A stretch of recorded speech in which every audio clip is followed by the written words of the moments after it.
সরকারি চাকরিতে প্রথম ও দ্বিতীয় শ্রেণীতে কোটা বহাল রেখে হাইকোর্টের দেয়া রায় বাতিল করেছেন আপিল বিভাগ। তবে ন্যায় বিচারের স্বার্থে আপিল বিভাগ সরকারি চাকরিতে কোটা 7% নির্ধারণ করেছেন।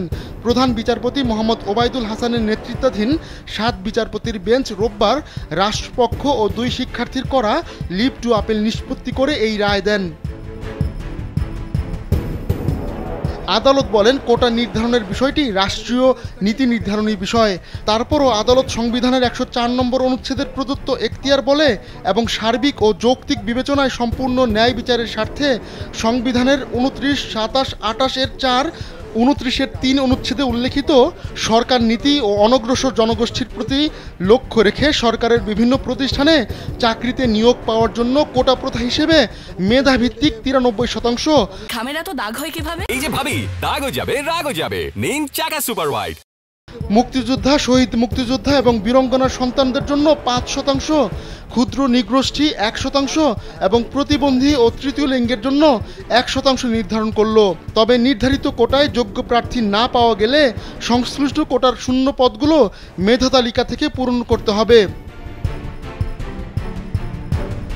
আদালতে লিভ টু আপিলের পক্ষে শুনানি করেন attorney general AM Amin Uddin ও অ্যাডভোকেট শাহ মঞ্জুরুল হক। রিটকারী মুক্তিযোদ্ধার সন্তানদের পক্ষে শুনানি করেন অ্যাডভোকেট মনসুরুল হক চৌধুরী।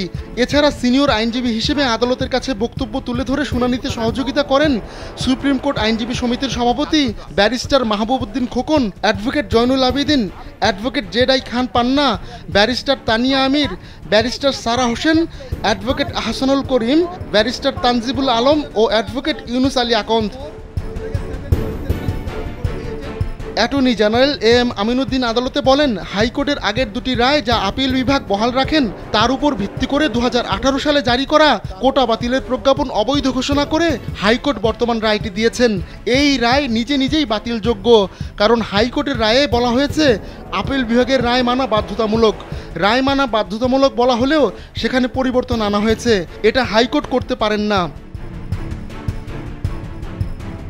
এরপর রিটকারীদের পক্ষে শুনানিতে অংশ নিয়ে অ্যাডভোকেট মনসুরুল হক চৌধুরী মুক্তিযুদ্ধ এবং মুক্তিযোদ্ধাদের ভূমিকা তুলে ধরেন। তিনি বলেন, সংবিধানে অনগ্রসর জনগোষ্ঠীর জন্য বিশেষ বিধান প্রণয়নের কথা বলা হয়েছে।